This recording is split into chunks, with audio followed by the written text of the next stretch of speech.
Vamos fazer uma oração. Senhor, nós louvamos a Ti. Primeiro, agradecendo ao Senhor pelo privilégio que temos de ter, ó Deus, a oportunidade das portas abertas deste templo. E de mãos levantadas agora, nós somos gratos ao Senhor pela vida, pela multiplicação da Sua graça e do Seu amor para conosco hoje aqui. Estamos dispostos e disponíveis para ouvir a Tua palavra ministrada aos nossos corações. Em nome de Jesus. Amém. Abra comigo, por gentileza, o texto bíblico. Primeira carta do apóstolo João, capítulo 4. Nós vamos ler dos versos 7 a 11.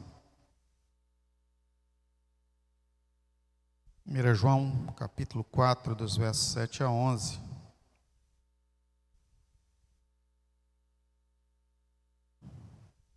O texto encontra-se, para quem tem o livro físico, lá no finalzinho da Bíblia. Para quem tem digital, agora é fácil, né? Só jogou, aparece na tela do smartphone.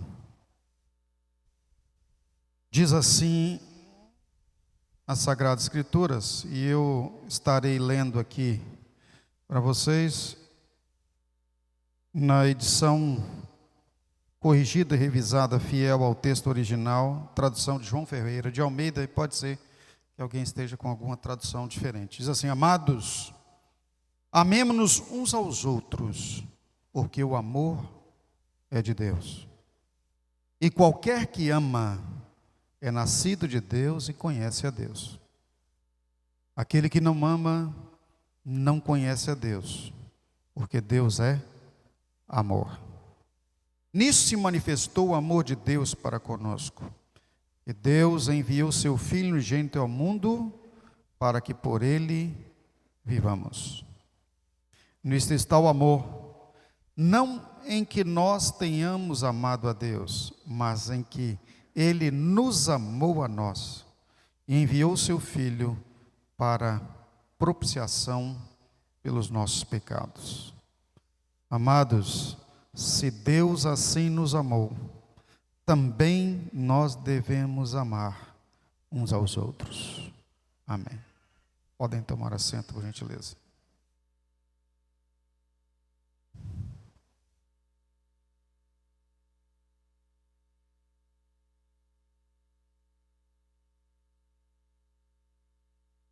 A mensagem desta manhã é podemos chamar de uma revisão ou revigoração da nossa forma de ser como filhos de Deus. Ontem tivemos a oportunidade de participar da ceia do Senhor e do batismo, e até fizemos um trocadilho com o tema do ano, que é a graça, né? E com a expressão nova vida, ou a vida na vida. E aí intitulamos o tema da noite de vida de graça. Dois sentidos, né? Vida, porque Deus nos deu oportunidade de vida eterna, ou seja, sem nenhum pagamento por isso. E também por estar debaixo da graça de Deus, ou seja, sua proteção, seu cuidado, e por isso mesmo nós podemos dizer debaixo de seu amor.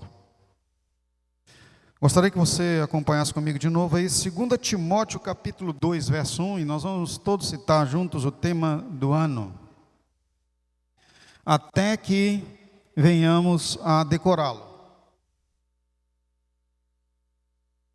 Todos abriram? Está na minha canequinha aqui. Depois, se quem quiser adquirir uma canequinha também, pode procurar aí, no tema do ano. Vamos lá? 1, 2, 3 e...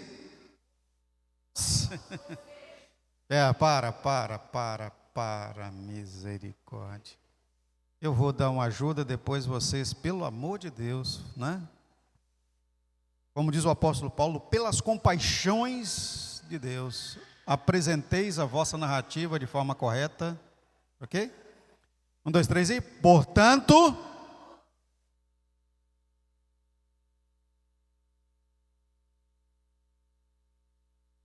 Portanto, você, meu filho, fortifique-se na graça que há em Cristo Jesus. 2 Timóteo, capítulo 2, verso 1. Esse ano está mais difícil vocês decorar. Nós estamos quase chegando em maio e nada, né? Dá uma agarrada. Mais uma vez, 1, 2, 3 e...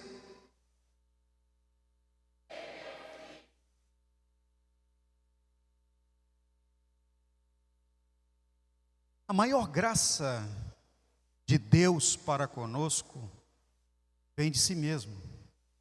Nós acabamos de ler aqui em 1 João capítulo 4, especialmente no verso 8, fala que Deus é amor. A maior graça de Deus é que Ele ama e nos amou. Portanto, a palavra que eu quero compartilhar com vocês aqui nessa manhã também é um trocadilho com a palavra graça e com o próprio Deus, amor. Então, graça de amor é a mensagem desta manhã. O texto que nós acabamos de ler, 1 João capítulo 4, versos 7 a 11. E como primeiro destaque desta mensagem, como falei aqui no início, é um rememorar, recobrar a nossa inteligência quanto à palavra de Deus, é que a essência de Deus é amor. Acabamos de citar mais uma vez 1 João 4,8, Deus é amor. É de sua natureza vivenciar e expressar, compartilhar a sua vida, ser amor. O problema nosso em relação à compreensão do que é amor é que nos dificulta entender essa relação entre Deus e o ser humano. Primeiro, por um problema de autocompreensão que o próprio pecado nos trouxe à destruição. O ser humano não se compreende. Não tem entendimento acerca de si mesmo, não sabe, nem tem como mensurar o valor da vida, porque se perdeu por causa do pecado. Todo o valor da vida se perdeu nisso. O pecado trouxe a destruição da consciência do valor da vida, do valor dos relacionamentos. Afastou-nos do amor. E veja você que desde a queda do ser humano até agora são milhares de anos, e como isso tem ainda mais estragos nessa compreensão.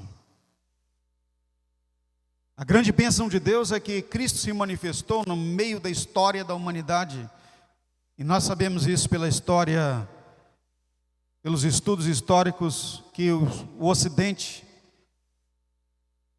colocou sobre a história da humanidade, e por isso hoje nós estamos divididos na história em antes e depois dele, em antes de Cristo e depois de Cristo.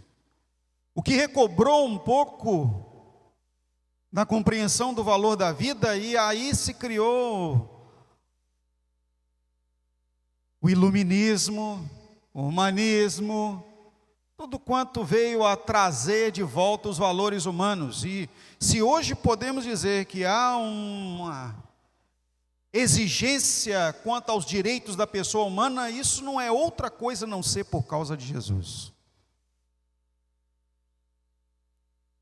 Nenhum ser humano tinha valor antes de Cristo. Apenas os reinos, as coisas. E para que esse valor seja recobrado, quanta coisa e quantas discussões, quanta política tem que ser apregoada, defendida, quando se trata do ser humano sem Deus. Nós vivemos o problema da corrupção política, da degradação do valor da vida, tudo por causa da ausência de Deus na vida do ser humano. As coisas se tornaram mais importantes do que as pessoas. A propriedade, mais valor do que a vida. E Deus nos insta, como sua igreja, como seus filhos, a ir na contramão do pensamento próprio do mundo, da vida prática mundana, para dizer: você é mais importante do que as coisas. Então, repita comigo: eu sou mais importante do que as coisas. Aí diga assim, agora a pessoa que está ao seu lado: foi Deus quem disse isso.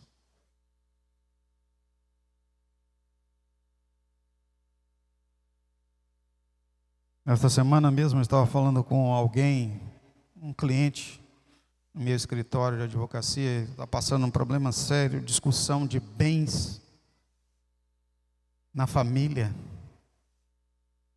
Como as pessoas perderam totalmente a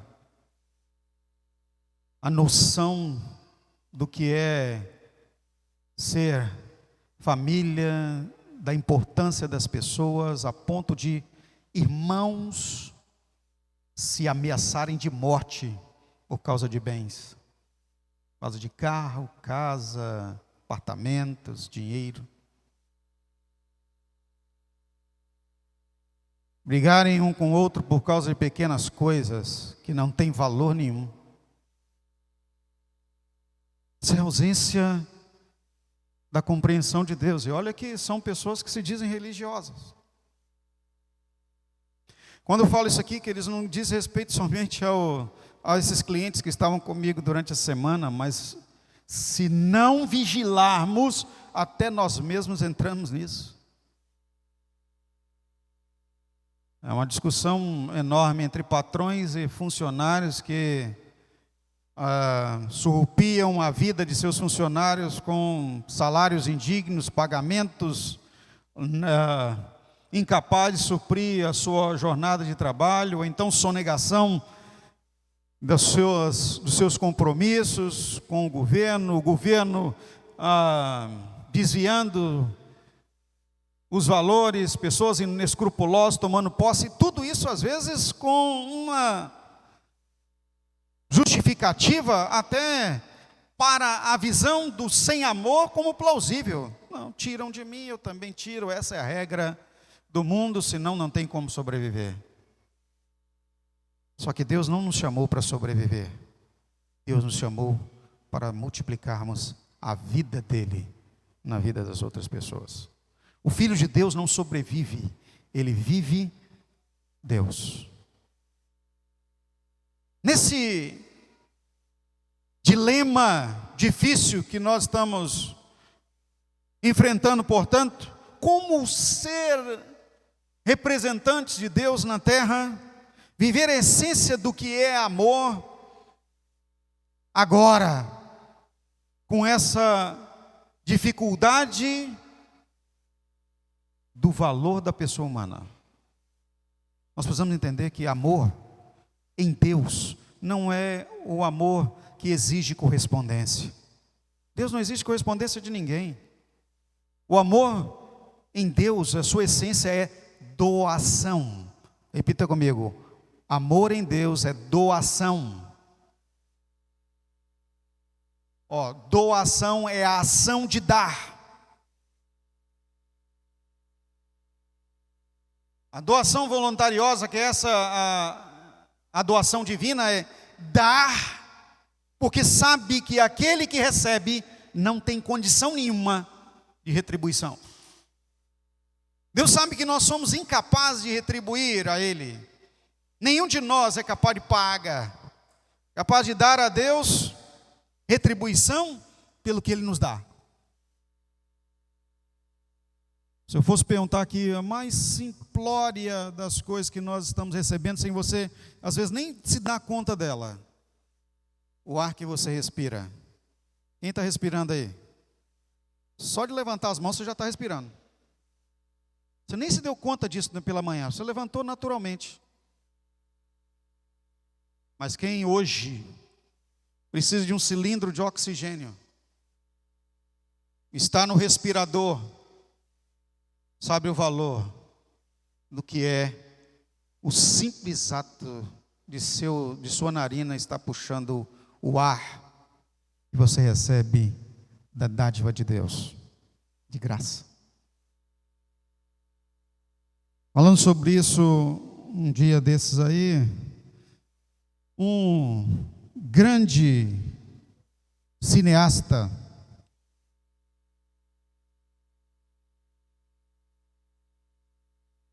soltou a seguinte nota numa entrevista: se Deus deixasse ceder de seu poder de equilíbrio no mundo por cerca de 10 minutos e fechasse a mão para todo o ar, nenhuma vida permaneceria na terra. Esse é o famoso Lucas, da saga Star Wars. Em uma das suas últimas entrevistas ele falou isso. Se Deus tirasse 10 minutos, nenhuma vida permaneceria na terra.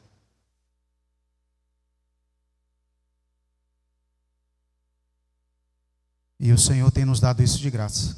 A sua essência é promover a multiplicação da vida. Enquanto nós estamos falando aqui, tem crianças nascendo,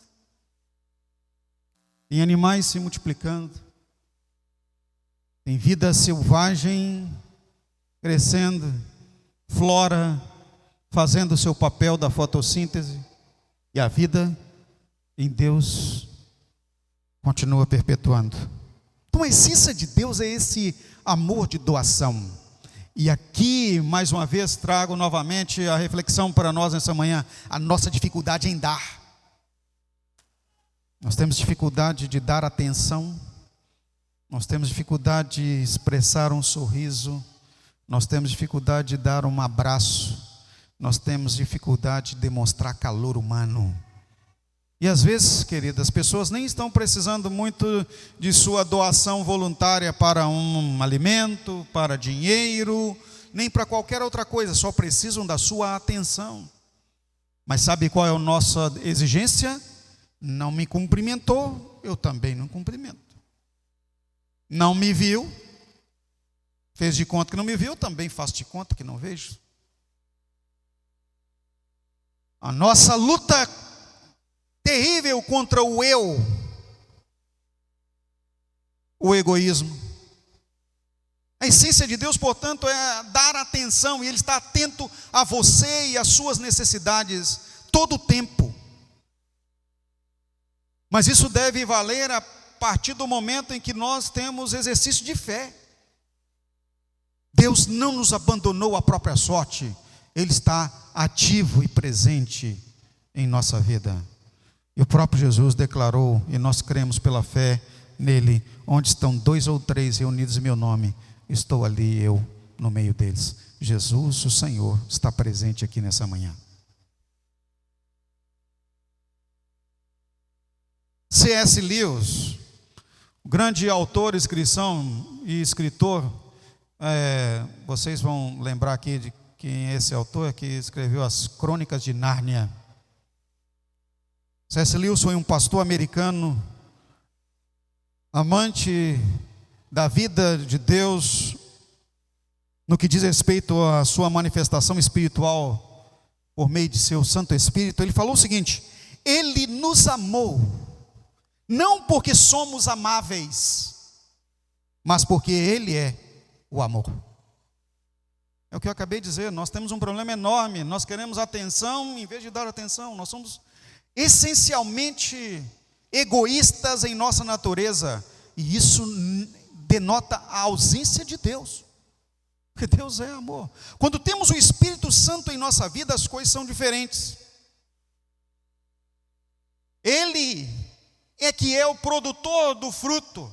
Abra sua Bíblia, por gentileza, em Gálatas capítulo 5, versículo 22. É Ele quem produz em nós amor, porque nós somos ausentes de Deus. Por isso que precisamos do Espírito Santo para frutificar o que é dele, a sua essência em nós. Mas o fruto do Espírito é Está na tela aí, Gálatas 5:22. Não é isso, Cláudio? Mas o fruto do Espírito é? É o quê?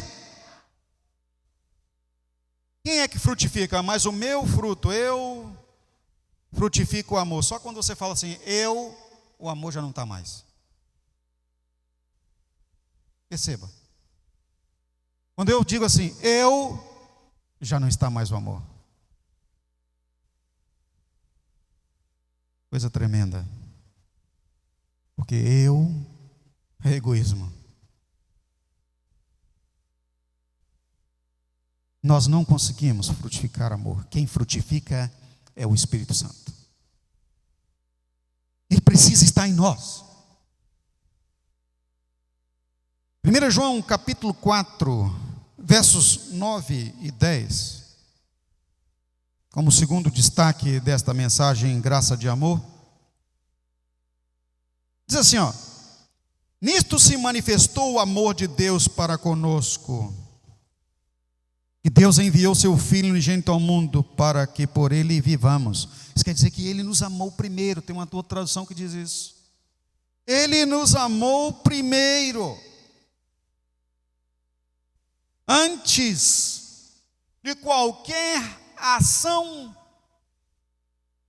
nossa para com ele. Ele agiu por nós e espera de nós uma reação. Em João capítulo 3, verso 16, nesta harmonia de Filho unigênito enviado ao mundo, texto que nós consideramos como o resumo da Bíblia, porque Deus amou o mundo de tal maneira que deu o seu Filho unigênito para que todo aquele que nele crê não pereça, mas tenha vida eterna. Quantos sabem esse verso de cor? Levanta a mão. Glória a Deus por isso, que você sabe. Não sabe, precisa decorar. Ele nos amou primeiro. Pastor Albert Barnes, escritor de vários livros norte-americanos, ele diz o seguinte: o fundamento original do amor a Deus é a excelência de seu próprio caráter. Ou seja, é dele. Por isso que dispensou-nos amor quando ainda nem mesmo teríamos qualquer coisa para dar em troca, nem possibilidade de assim dar.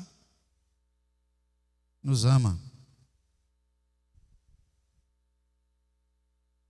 Em terceiro e último destaque desta palavra, graça de amor exige de nós a correspondência com o seu amor.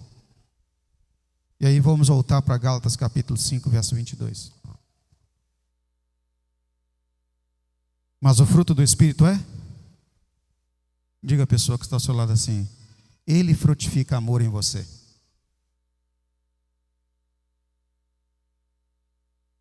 Vamos entender aqui a nossa concepção do que é esse amor.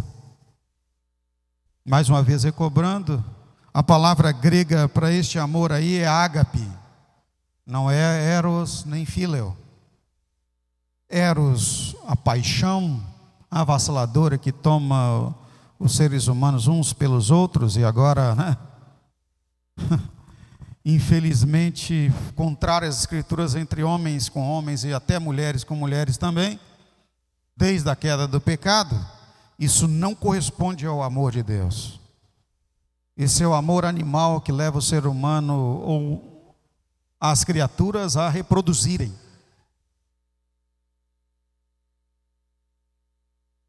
Motivados por feronômios, para que multiplique-se a vida.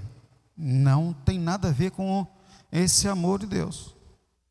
Nem fileo, que é traduzido pela raiz sanguínea, ou consanguínea entre descendentes e ascendentes. Não.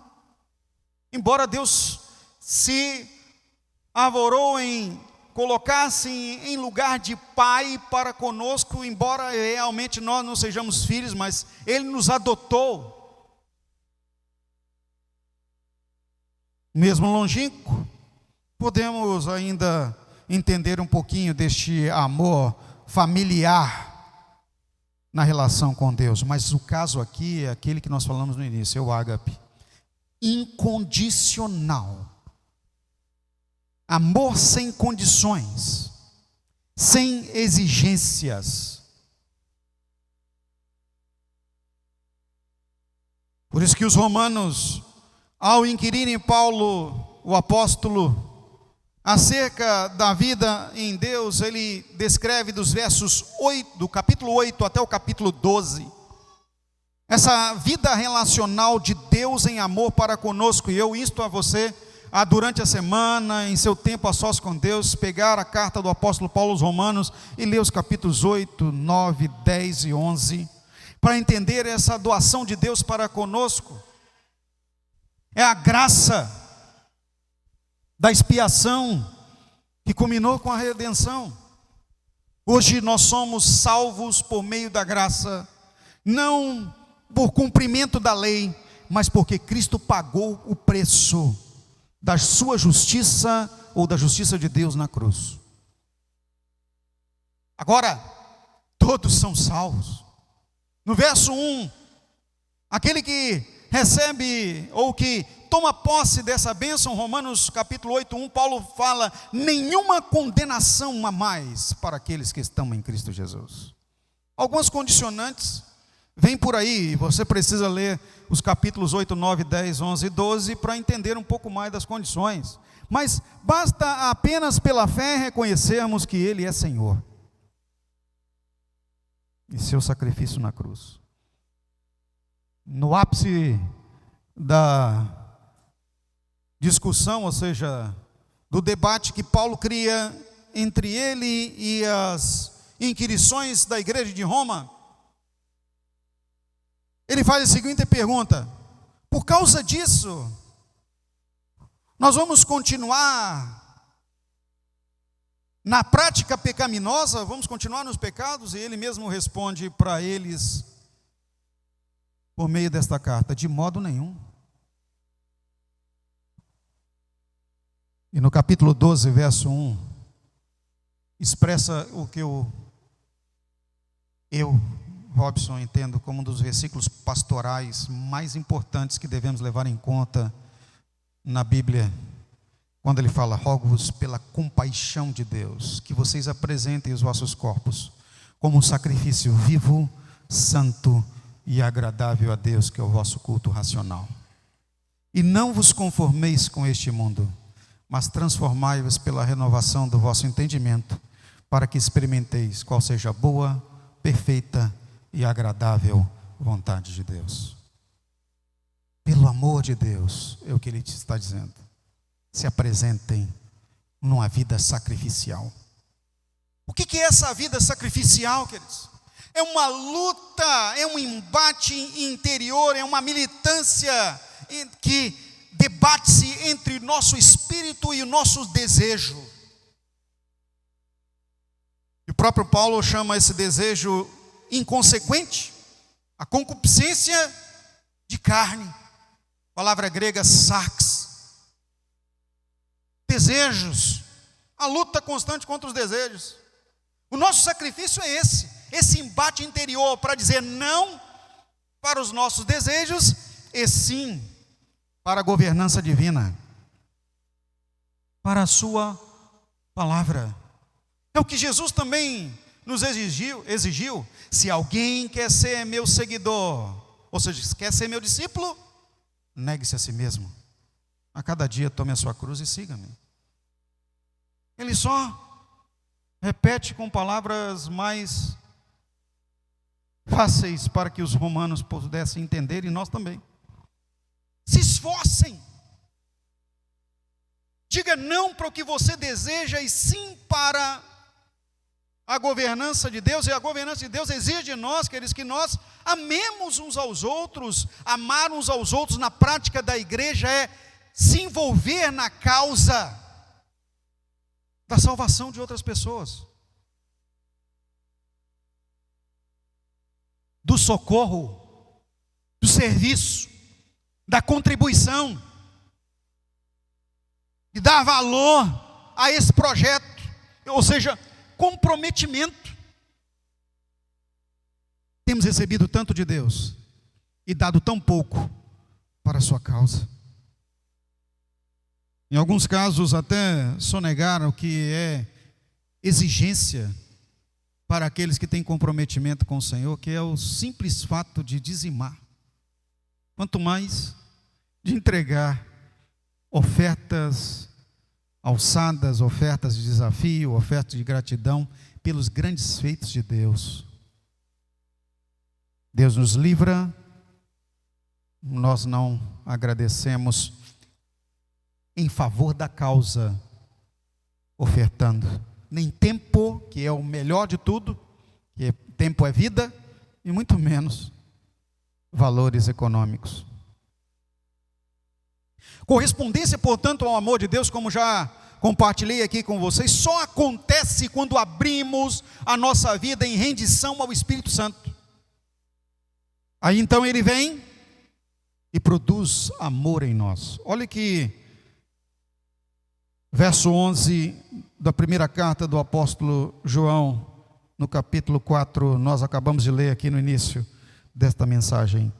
Amados, se Deus assim nos amou, também nós devemos amar uns aos outros. Vou repetir, também devemos amar uns aos outros. Quando fala deste amor aqui, é o ágape, aquele investimento pleno, todos os sentidos, desde a atenção, relacionamento comprometido até investimento. E eu quero finalizar aqui com uma frase que Deus me iluminou para compartilhar com vocês como encerramento dessa palavra. Diz assim: a inteira permissão a que o Espírito Santo nos conduza proporciona-nos a produção do seu amor em nossa vida. Vou repetir. A inteira permissão a que o Espírito Santo nos conduza proporciona-nos a produção do seu amor em nossa vida. Só vamos viver o amor de Deus quando permitirmos que Ele tome o seu lugar de governo, de diretor da condução de nossa vida. E uma coisa fantástica de Deus é que Ele nunca vai forçar isso com você. Você precisa decidir se render a Ele. E esta oportunidade possa se multiplicar em outras vezes. E que a graça de amor alcance inteiramente e plenamente a sua vida em nome de Jesus. Vamos colocar de pé, por gentileza, para fazer uma oração.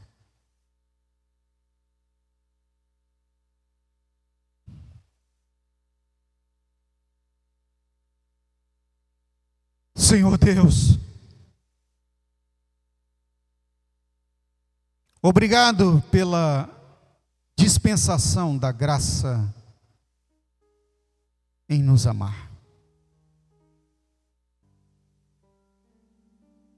Temos consciência de que não temos como retribuir. Mas nessa manhã o Senhor nos falou pela Tua palavra que temos a oportunidade e a condição de permitir que o Senhor mesmo, Espírito Santo, nos conduza a essa correspondência. Ajuda-nos a abrir o coração, abrir a vida, a mente, ou seja, razão e emoção, evolutivamente, decidimos quanto a permitir que o Senhor dirija-nos plenamente e nos ajude aqui essa manhã e socorra. Na autoridade do Teu nome, ó Senhor, intercedo aqui o Teu Espírito Santo, que é o condutor do convencimento, nos convença nessa manhã de que nós precisamos plenamente de Deus. Nos dê a oportunidade, Senhor, de nos aproximar mais e profundamente de Ti. Ajuda-nos, Senhor, a entender o valor que o Senhor dá ao ser humano, para que possamos dar o valor que o Senhor merece. Em nome de Jesus.